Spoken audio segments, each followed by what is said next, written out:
Oh, hi, Sepiter. I'm very glad you tuned into my live stream. This is Reality Bites 2. Okay.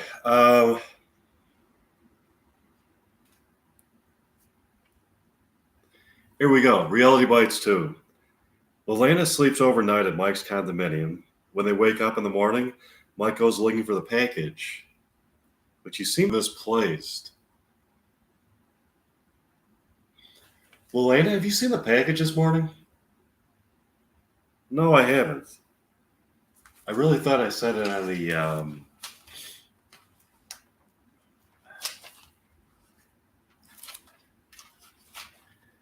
I really thought I said it on the.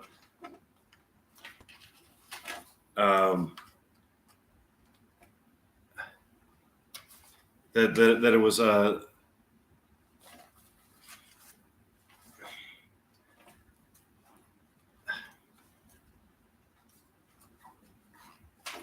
table in the living room. All of a sudden, he looks into the mirror on the wall in the living room and sees not his reflection in the present moment, but his reflection an hour into the future. Is this what you're looking for? Yes, it is. Would you give that back to me? No. What's in it? An object that no one on Earth has ever seen that can transform the future by. With that, he vanished. Mike and Elena talked into the evening. They performed some more William Shakespeare dialogue. Mike and Elena get up the next morning, went to Pancakes by the Bay for breakfast and coffee. They got their usual booth by the window. Penelope took their order. What's going to be for you this morning? Give me the Bayside crepes and a cup of Mountain Morning coffee. And for you, Elena? Give me the Bayside crepes and a cup of Mountain Morning coffee. Coming right up.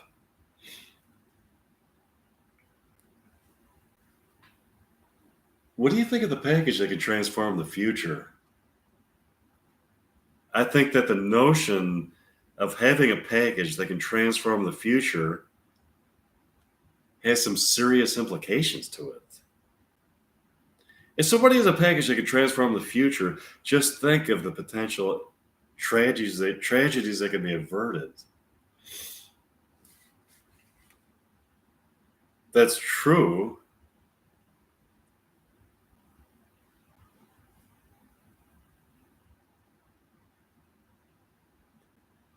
Also, think about the heinous machinations that could be started. The package we use for either good or evil. Yeah, I agree. All of a sudden, they see future Mike through the window in the mirror of the sidewalk. On the sidewalk, the Corvette woman pulls up right next to him, and in her Corvette and stops at the curb. She walks into the mirror. She walks up to the mirror. From within the mirror, future Mike hands the package to the Corvette woman. She takes the package, gets into her car, and drives off frantically. As future Mike looks at Mike and Elena with a sinister look on his face. Wow, that's something else. Do you want to go to Bank and come out and condominium and practice more William Shakespeare dialogue? Sure. Mike and Elena practice more William Shakespeare dialogue. Mike and Elena thoroughly enjoyed their performances of William Shakespeare dialogue that evening and got up the next morning to go for a walk along the ocean on that warm summer day in early July. Elena. Yes, what is it, Mike? If you could transform the future, in what way would you transform it?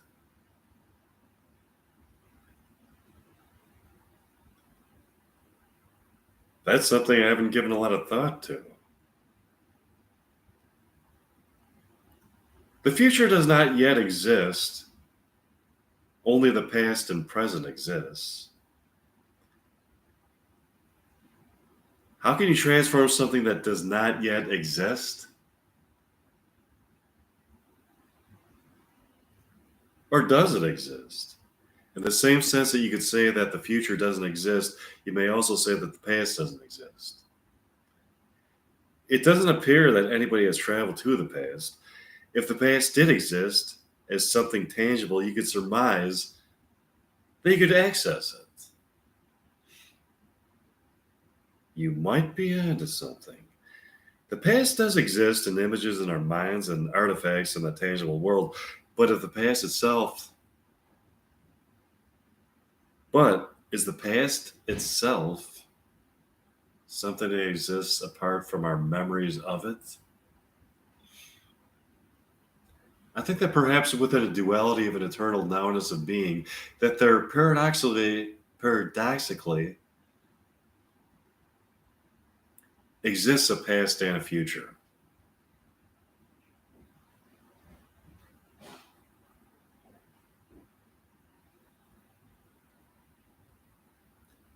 The question is whether or not the past and future may be altered or traveled too. If so, the package is important. I agree. They walked along the beach more that afternoon and made love in the moonlight on the shore that evening. Would you like to go back to my contemplation that brings more relief? Sure. Mike and Elena went back to Mike's condominium that brings more William Shakespeare down. Like, here's an extra. The next morning arrives. Mike and Elena got up the next morning and went to Pancakes by the Bay for breakfast and coffee.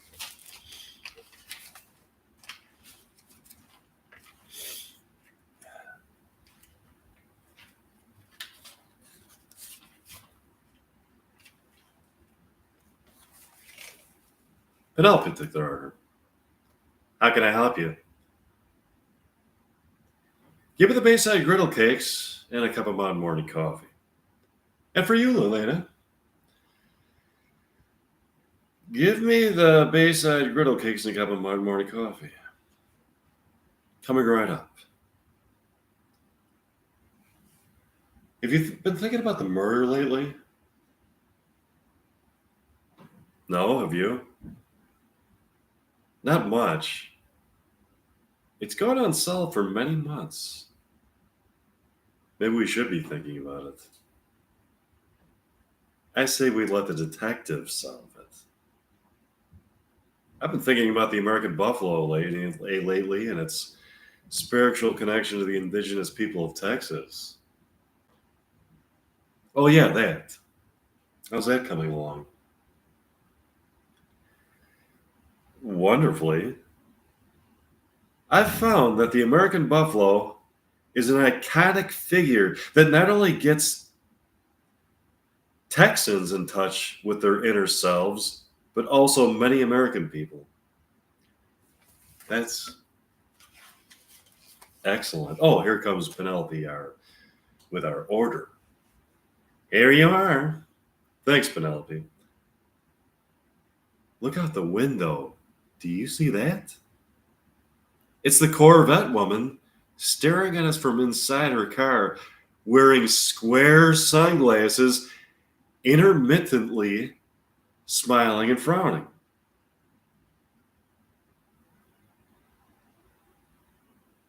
Yes, I see it. Do you like the square sunglasses? I love her square sunglasses. I love them because they are not only square, but they are so huge. So, yes, I do love her square sunglasses. Do you love her square sunglasses? Yes, I love them. I love them not because they are huge, but because they are square. I would, however, love them more if they were oval. How much more would you love her square sunglasses if they were oval? I would love her square sunglasses 74% more if they were oval. That being said, I think that her square sunglasses are cool. They are not square. They are square in shape. but not square when it comes to coolness. I agree. Do you want to go back to my condominium that breaks more William Shakespeare dialogue? Sure. Michael and I went back to Mike's condominium that breaks more William Shakespeare dialogue. Here's an example. Mike and Elena got up the next morning and went to pancakes. Went for a walk along the ocean near the Golden Gate Bridge. It was sublimely beautiful out with the early June sun highlighting the facial contours of Elena's ageless beauty.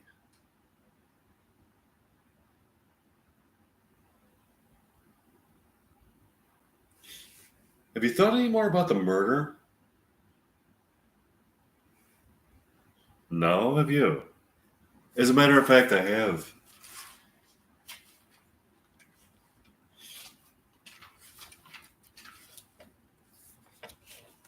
I saw something early this morning before you got up.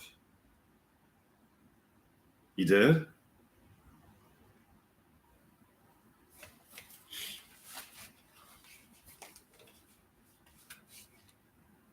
What time were you up? I get up early at 4 in the morning to go for a run. It's a great time to be up.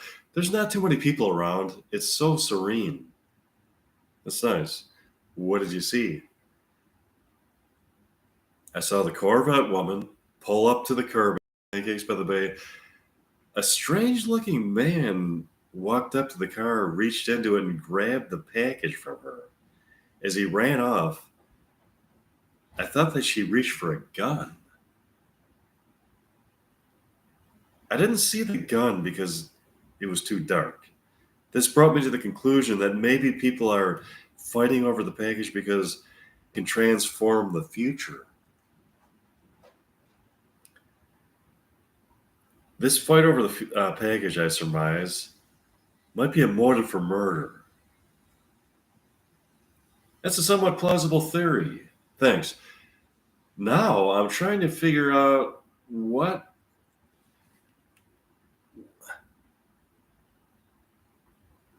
each particular person would want to transform the future.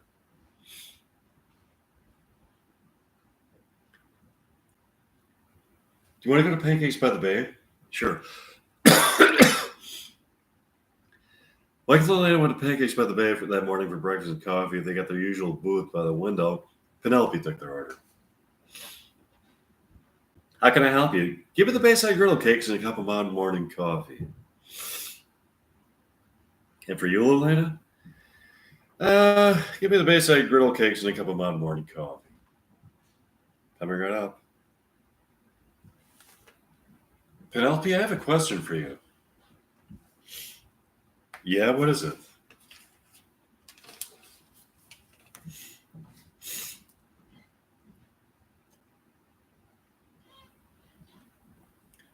Are you still working on the movie about the? Are you still working on your movie about the murder mystery here? Yes, it's almost completed.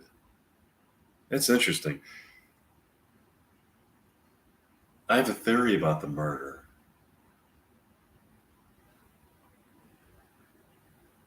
That's great. When the movie comes out, you can go and see it and piece together clues and see if it fits your theory about the murder.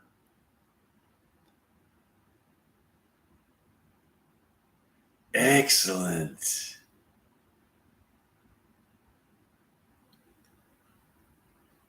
Can Elena and I be in it? Sure. We still have a few more scenes to complete. I'll let you know where to be and when. That'd be excellent.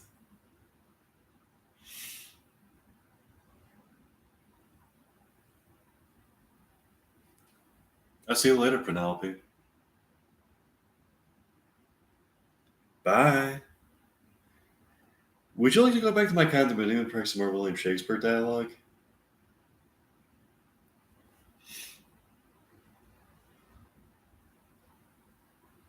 Sure. Mike and Layla went back to Mike's condominium and practiced some more William Shakespeare dialogue. Here's an excerpt from it.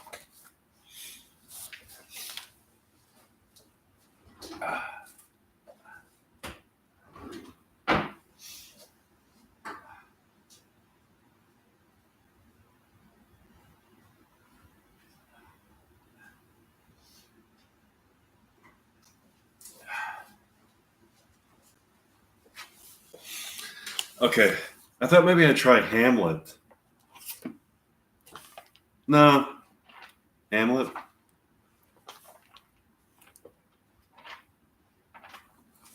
Nah, Macbeth.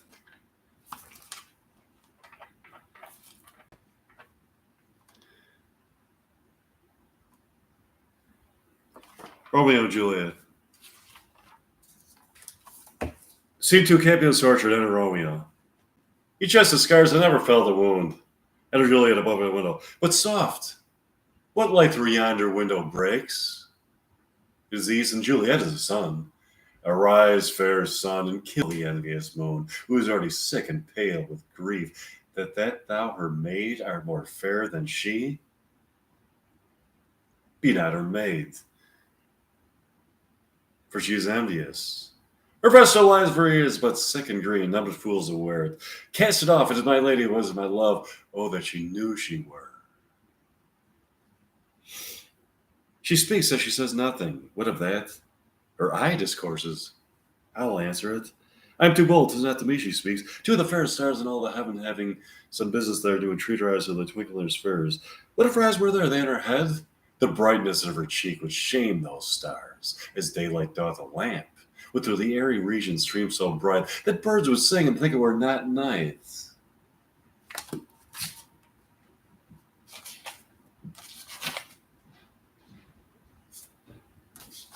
See how she leans her cheek upon their hand?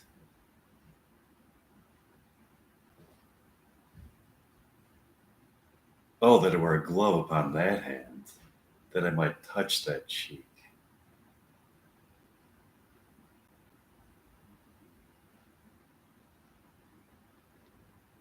She speaks, so speaking on, bright angel, for thou art as glorious as this night being over my head, as is a winged messenger of heaven up unto the white upturned wondering eyes of mortals that fall back to gaze on him.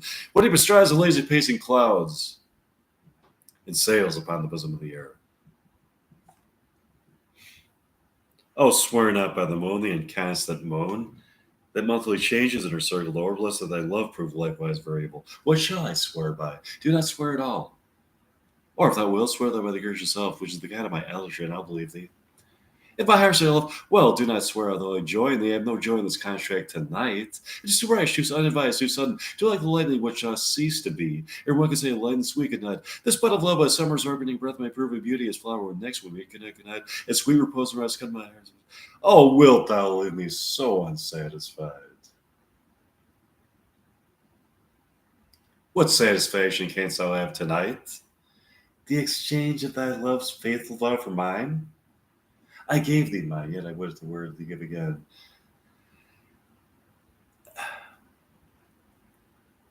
Wouldst thou withdraw it? For what purpose, love?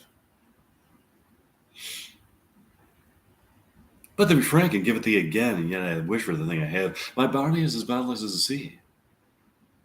My love is deep. The more I give to thee, the more I have, for both are infinite. I hear some noise within, their love do. And I, good nurse, sweet man, take me true, say but oh, blessed, blessed night. I'm a fair being that night. This is all but dream. Too flattering sweet to be substantial.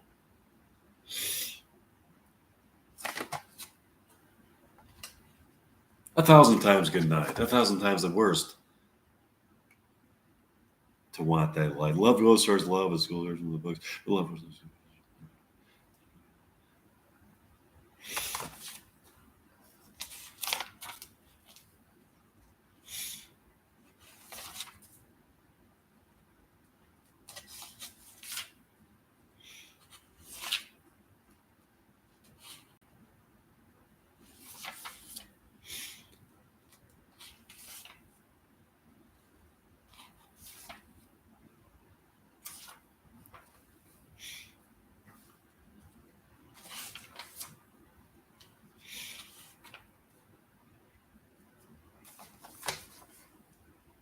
And a Romeo and Balthasar, with a torch, a mattock, and a crow of iron.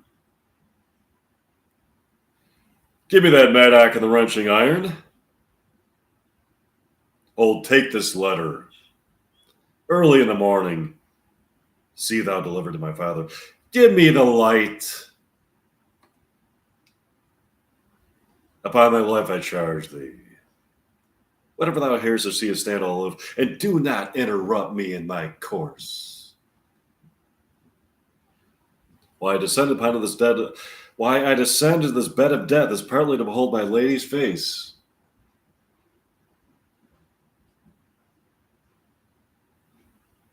But chiefly to take thence from her dead finger a precious ring, a ring that I must use in dear employment. Therefore, hence be going. If thou jealous, dost return to pride, what I farther shall intend to do, by heaven, I will tear thee joint by joint, and strew this hungry churchyard with thy limbs. The time and my intents are savage wild, more fierce and more inexorable than empty tigers of the roaring sea. I'll be gone, sir, and not trouble you. So shalt thou, live and be prosperous. Very well.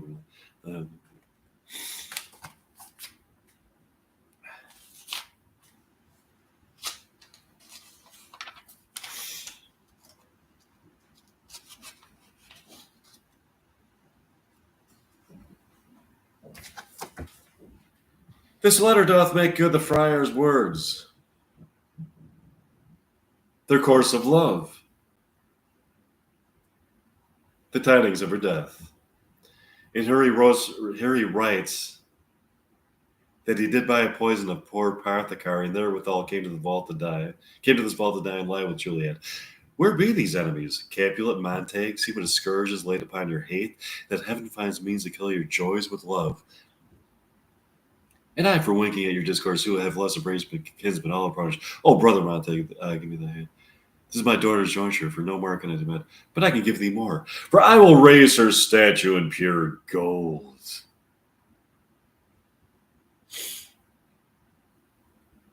That whiles Verona by that name is known, there shall no figure at such rate be said of that of true and faithful Juliet. As rich shall Romeo live by his lady's lie, poor sacrifices of our enmity.